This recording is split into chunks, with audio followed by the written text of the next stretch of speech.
pauta. Eu vou passar as considerações agora da deputada Lohana. Bom dia, gente. Eu quero cumprimentar a todos da mesa, na pessoa da nossa presidenta, a deputada Beatriz, e eu queria começar dizendo que eu queria dizer que eu estava muito feliz de receber todos vocês aqui hoje, mas, na verdade, eu não estou. E eu acho que nenhum de vocês está feliz de ter que estar aqui para lutar por um direito garantido em lei, garantido por luta, garantido por conquistas, porque, como a Bia falou, nada foi dado.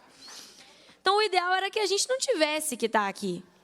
O ideal era que a gente não tivesse que estar aqui pedindo cumprimento de lei, exigindo coisas que são básicas e que foram garantidas a todos nós.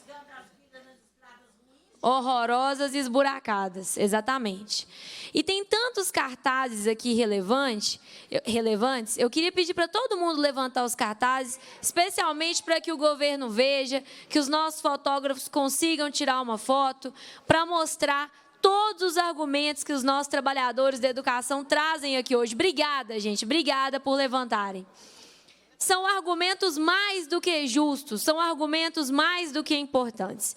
E aí eu quero falar para a Kênia, que é a nossa subsecretária da Gestão de Pessoas da Secretaria de Estado de Planejamento e Gestão, que, Kênia, reitero o respeito que a nossa presidenta disse, a sua pessoa enquanto mulher, enquanto servidora, mas tem uma fala que eu acho muito problemática, e eu ouvi todas as falas com muita atenção. Essa foto vai ficar maravilhosa.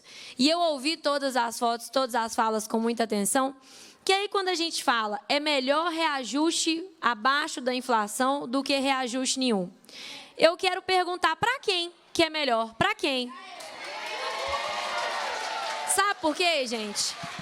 Nós acabamos de votar aqui nessa casa, eu, Bia, Macaé, professor Cleiton, nós não votamos não.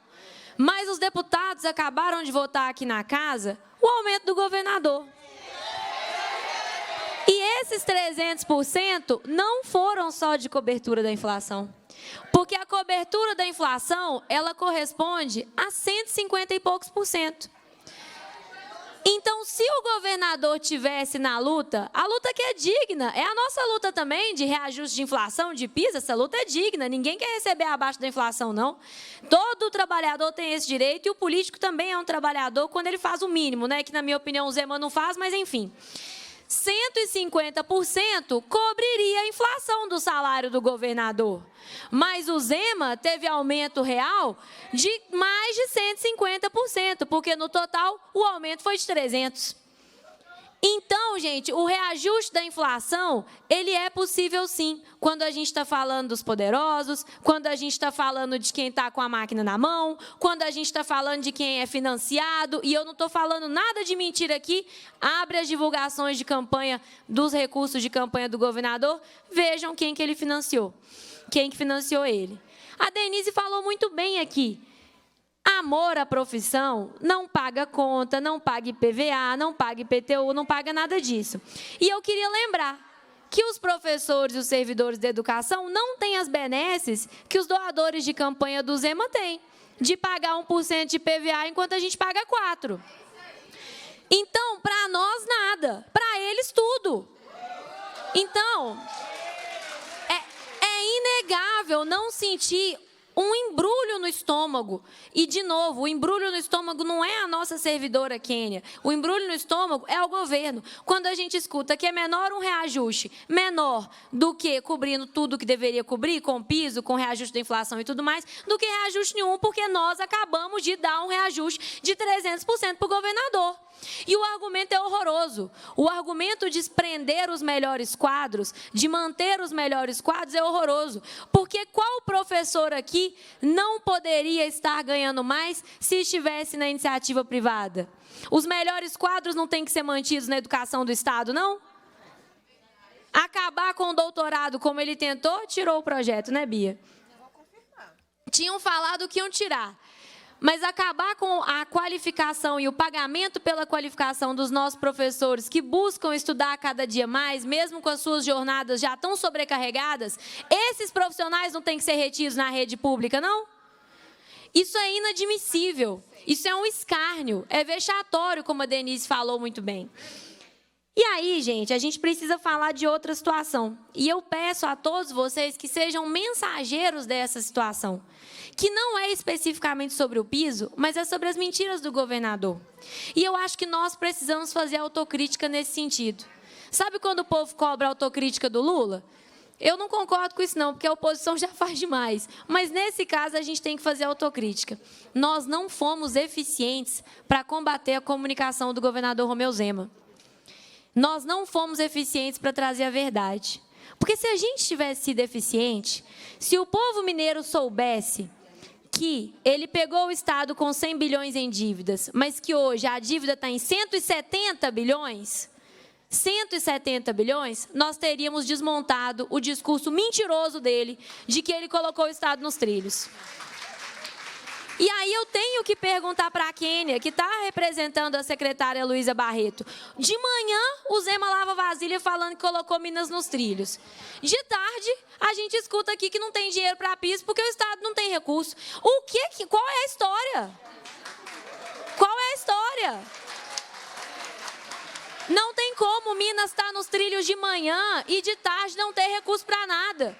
Não tem como o governador dar entrevista no fim do ano falando que tem 2 bilhões de superávit e de tarde vir aqui falar que não tem recurso para pagar o piso da educação.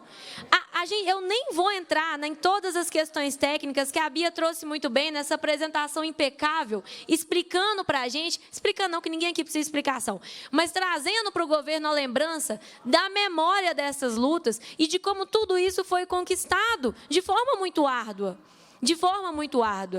Então, enquanto nós estamos aqui travando o debate legislativo com conquistas importantes, como nós tivemos na reforma administrativa, em que, graças à nossa luta, o avanço das OS na educação e na saúde foi tirado da proposta, graças à nossa luta, mas a gente ainda precisa de muito mais.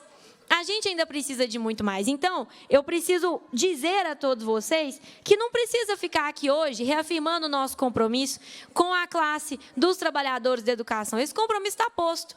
O compromisso da Bia está posto, o compromisso da Macaé está posto, o meu compromisso está posto, do Betão, do professor Cleiton. Vocês sabem quem nós somos e o que nós defendemos. Vocês sabem o que vocês podem esperar de nós e cobrar de nós. Agora, eu quero lembrar uma coisa. Quando a PEC número... Cadê ela? A 97, que veio da proposta de emenda à Constituição 49, foi aprovada em 2018, reconhecendo o piso e regulamentando as 24 horas, nós tivemos votos, nós tivemos assinaturas. E alguns desses deputados foram reeleitos. E aqui eu estou falando, e eu sei que alguns desses deputados vão ficar bravos comigo porque eu estou trazendo isso aqui, mas infelizmente que fiquem, porque eu estou falando com todo o respeito e não é sobre eles, mas é sobre o posicionamento deles. Então a gente tem aqui, Antônio Carlos Arantes, Arlen Santiago, Bosco, Carlos Henrique, Cássio Soares, Celinho, o Celinho está do nosso lado nessa luta, Douglas Melo, Doutor Wilson Batista, Duarte, Elismar Prado, Fábio Avelar, Gil Pereira, Gustavo Santana, Ione Pinheiro, João Vitor Xavier, Noraldino Júnior, Roberto Andrade, Sargento Rodrigues. Quem mais aqui? Alencar da Silveira. Gente, é muito deputado, porque a emenda foi assinada por 72 deputados. É muito deputado. E aí eu queria saber o que mudou de lá para cá. Porque quando a Bia traz, por exemplo, como que houve uma mudança na percepção do judiciário e nas respostas que o judiciário dá, que até um certo momento eram todas a favor da categoria, e a partir de um certo momento se voltam contra a categoria, a gente também precisa entender o que aconteceu que esses deputados não estão mais na luta pela categoria e se posicionando pela categoria. E se posicionar pela categoria, gente, não é ser a favor de proporcionalidade. Se posicionar pela categoria não é ser a favor de pagar só a proporcionalidade e o reajuste da inflação que o governo está aqui falando que nem isso dá. Ser a favor da categoria é lutar pelo cumprimento do piso que está em lei. É isso que é ser a favor da categoria. e que eles assinaram. Eles assinaram. Então, eu faço aqui a todos, e eu tenho certeza que os deputados vão ver isso, eu faço aqui a todos um apelo pela nossa coerência. Um apelo pela nossa coerência. Se alguém mudou de ideia e hoje entende que lá atrás errou, então vem a público. Não, eu mudei de ideia, eu acho que Minas não tem condição. Esse é um ato de coragem. Vem a público e fala, eu mudei de ideia e hoje eu acho que Minas não tem condição de arcar com o que eu assinei lá atrás, entendendo o que eu achava. Mudar de ideia, mesmo que a gente não concorde com a mudança, eu não concordaria. Mas mudar de ideia é um ato de coragem e é legítimo. Todo mundo tem esse direito. Mas a gente precisa entender o que aconteceu do momento em que esses deputados assinaram essa PEC lá atrás, tão importante para a categoria, fruto de tanta luta da categoria e do sindicato, para hoje, o momento em que a gente está, em que são poucas as vozes que se levantam pelo cumprimento do piso como está em lei, não de proporcionalidade e não de reajuste que nem cobra a inflação. Então, eu sinceramente deixo para vocês a certeza de que nós continuaremos incansáveis nessa luta por todas as categorias dos trabalhadores da educação, pelas ASBs que estão recebendo abaixo do mínimo, o que é inconstitucional, e o Sindiúti já judicializou, e eu tenho certeza que essa judicialização vai ser importante e vai trazer resultados, e que, enquanto Poder Legislativo, nós precisamos cobrar dos outros nomes. Cobrar dos nomes que assinaram essa PEC o posicionamento pela categoria. Ou que se mudaram, que falem então que mudaram, para a gente saber onde que a gente está pisando, porque eu acho que isso é legítimo e democrático, esse desejo de todos nós. Obrigada pela palavra, presidenta. Obrigada, Lohana.